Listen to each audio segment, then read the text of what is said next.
aventura i risc contra la rutina. Les activitats de risc no paren de renovar-se constantment a la recerca de nous desafiaments que posen en dubte les lleis de la gravetat.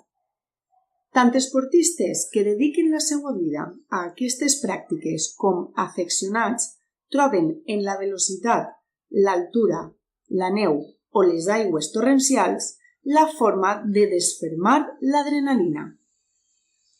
Els esports d'aventura estan en auge i viuen actualment el seu període de màxima esplendor. Alguns experts en la matèria, com el cardiòleg esportiu Norberto de Bach, opinen que creixen en popularitat a tot el món, sobretot entre els joves. Altres, com Hernán Altamore, director general de l'Skydive Barcelona, creuen que aquesta tendència es deu a anuncis de televisió com el del salt des de l'estratosfera. Els qui els practiquen no solament competeixen contra altres esportistes, també ho fan contra les dificultats que presenta el mitjà que els envolta. El somni de volar és probablement tan antic com la humanitat. Els xinesos van ser els primers que van desenvolupar alguna cosa semblant a un paracaigudes. Al segle XV, el geni Leonardo da Vinci va estudiar el vol dels ocells i va construir un paracaigudes de forma piramidal.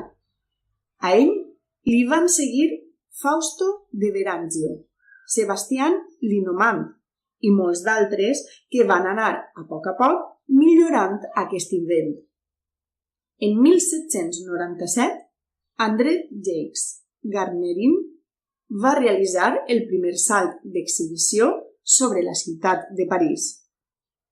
És tal l'auge de les activitats a l'aire lliure que impliquen esperit aventurer que, en temps de crisi, s'han convertit en una oportunitat d'explotació comercial.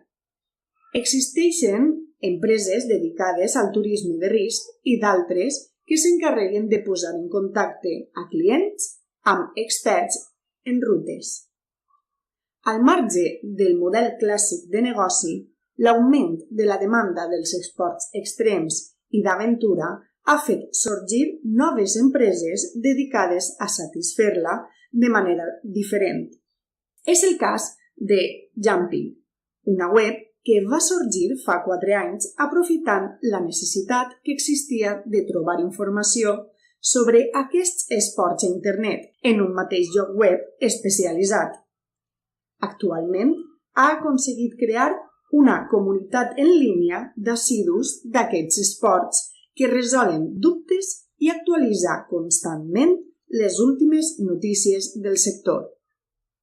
Tens més llibertat a l'hora de decidir-te per l'empresa amb la qual vulguis fer una activitat.